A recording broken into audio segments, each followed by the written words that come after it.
Hey there, I just wanted to do a really quick video because there have been some coincidences today that I had to share with you. You know I don't believe in coincidences, right? In fact, when we started this retreat, what did I say to you? Just everything that happens in your life during this retreat, consider it meaningful and purposeful and there for you.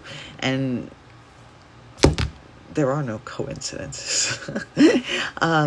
So, I mean, that is what a spiritual life is that when you have a conscious relationship with the forces around you, when it's not just, your five senses at work. It's the difference between working with only your five senses and being a multi-sensory bitch, which is what we are, right?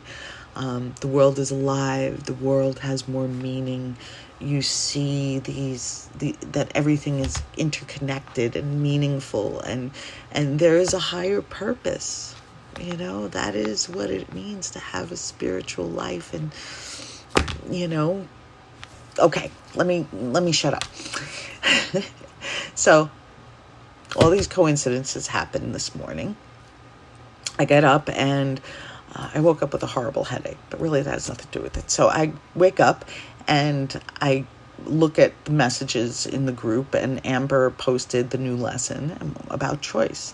And this is going to be fabulous next 3 days. Very intense stuff. So I come down to my desk to do the Zoom call with her, the Yoga Nidra, and my book falls. I don't know how it fell, whatever. Okay, my favorite book. You all know my favorite book, Seed of the Soul by Gary Zukov now. I always have it on my desk. But it falls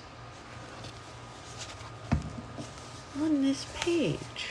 Now, I know it's flipped back so you can't see perfectly, but the section on responsibility, the chapter of on choice. If you think that's just some coincidence, can you please exit the group right now? Just fucking get out of here. Just get out. Get out. So anyway, I highlighted this area, God knows when, but it was intended for me to read it to you today. You cannot choose your intentions consciously until you become conscious of each of the different aspects of yourself.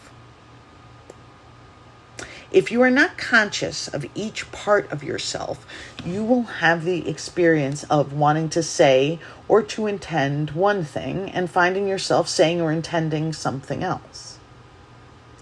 You will want your life to move in one direction and find that it is moving in another. You will desire to release a painful pattern from your experience and see it reappear yet again. And what are these aspects of our personality, right? He calls it the splintered personality, kind of like he says, one part of you is patient and loving, and the other part of you is vindictive. One part of you is charitable, the other part of you is selfish. And these are natural things in the world. The world works in contrast. So that's not the big part of it. And the term the term that we normally use is the shadow. Okay, so there is the shadow part of us. And Carl Jung, the great psychiatrist who lived in the early 1900s, he came up with this term. And the term really is, it's the part of us, it's the side of us that we repress or that we keep hidden because maybe we feel that it is shameful or it's socially unacceptable. Maybe it might be evil or harmful to others, that we have these desires or these parts of us that we think a certain way, feel a certain way. That's our shadow side, okay? Listen, we all have a shadow side. We all have something, ways that we behave and think that may not necessarily align with what we want the world to think of us. But the point is, that is our inner world. That shadow is our inner world. And don't fool yourself. People know. Most people know about your shadows because none of us are like, evil bastards, or at least I hope you don't. So it's not like you're hiding some big secret like you're a fucking murderer. But to be able to look at your shadow is part of being self-aware and part of the spiritual path. You were given this shadow so that you can look at it, and look at it you must, or you will keep tripping in your life. And the way we look at that is what we're doing right now in this spiritual retreat. First of all, we're practicing self-awareness. We're flexing those self-awareness muscles like I spoke about in my first video to you. But now comes choice. Okay? The idea of choice. And that every minute of the day, you have a choice. So the self-awareness comes now in understanding why you're choosing what you're choosing. Understanding why you're choosing what you just thought, what you just said, what you just felt, what you just wished, all the stuff that you did. What made you choose that? By looking at our choices, we can often see our dark side. And I know that's not an easy thing, but we're not here to have an easy 21 days. We're here to make a difference in our life. Okay, so be self-aware. Notice what you're thinking. Why did you choose to think that? How does it serve you? You're speaking to somebody. You're in a conversation with somebody. You chose certain words. Why did you choose those words? Did your choice of words align with how you're feeling? These are the things that I want you to think about. And so many of us, have this idea that we're such good people, right? Everybody, right now, everybody, go ahead, pat yourself on the back. Go ahead, do it. We're all good people. We're all so good people. So we hide that part of us that may not be as good as we want people to think.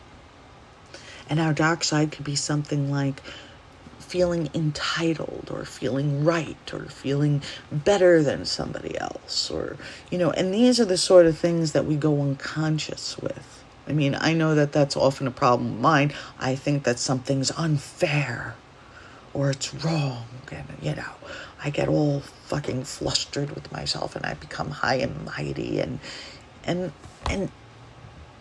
that is not a good thing, because I bring myself down, okay, by getting upset and thinking that I'm entitled, or that I'm better, or that I'm this.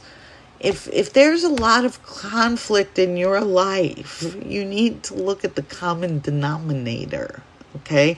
If your life is not where you want it to be, and you're blaming anybody else, that might be part of your dark side, your shadow, that you can't take responsibility. So why are you choosing what you're choosing? So the next 3 days, I want you to really stop and say, why did I choose what I just chose? Whether it's a word, whether it's an action, a thought, a feeling. What are you choosing? Okay, here's a good one, okay? We choose the vibrational field in which we dwell in, okay? So it's not just about who you think you are, or who you want people to think you are, or what you're telling yourself you are. It is examining the choices behind what you're doing, and that is going inward. Because the intention behind what you're doing is where you're making the choices. And you need to examine that, not with judgment, with harsh judgment, with discernment, with love, with the idea of, wow, I want to see better in my life. and how do I get there? And it is through these inner choices. Okay? So chew on that for a minute.